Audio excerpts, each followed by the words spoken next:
Director puri Jagannadh దర్శకత్వంలో చిరుతతో హీరోగా పరిచయమైన చరణ్ మొదటి సినిమాతోనే అందరినీ ఆకర్షించిన విషయం తెలిసిందే. చిరుత తనయుడుగా తన సత్తా ఏమిటో చూపించాడు. డ్యాన్స్లో, ఫైట్స్లో, పర్ఫార్మెన్స్తో తండ్రికి ఏమాత్రం తాను తీసుకోవాలని ప్రూవ్ చేసుకున్నారు రామ్ చరణ్. 2007లో విడుదలైన ఈ సినిమాలోని తన పర్ఫార్మెన్స్కి స్పెషల్ జ్యూరీ నంది అవార్డు గెలుచుకున్నారు.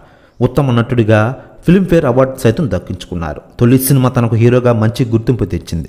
నెక్స్ట్ ఏంటి అని ఆలోచిస్తున్న సమయంలోనే ఒక అద్భుతమైన అపురూపమైన అవకాశం మగధీర రూపంలో వచ్చింది.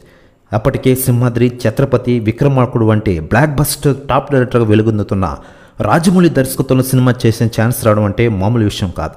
వచ్చిన అవకాశాన్ని సక్రమంగా సద్వినియోగం చేసుకుని రెండో సినిమాతోనే స్టార్ హీరో ఇమేజ్ని సొంతం చేసుకున్నారు చరణ్. మగధీర బ్లాక్ బస్టర్గా నిలిచి 150 కోట్ల గ్రాస్ కలెక్ట్ చేసిన విషయం మనకందరికీ తెలిసిందే.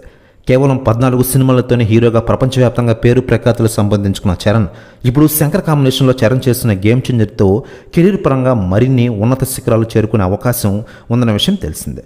ఇండియాలోని టాప్ డైరెక్టర్గా పేరు తెచ్చుకున్న శంకర్ దర్శకత్వంలో చేస్తున్న గేమ్ చేంజర్పై ప్రేక్షకుల్లో, అభిమానుల్లో భారీ ఎక్స్పెక్టేషన్ ఉన్న విషయం మనకందరికీ తెలిసిందే.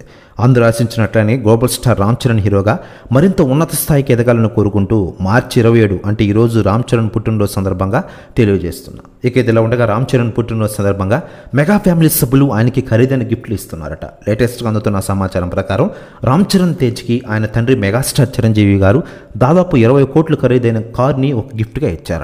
ప్రెస్ న్యూస్ కూడా తెగ వైరల్ అవుతోంది ఇండస్ట్రీలో.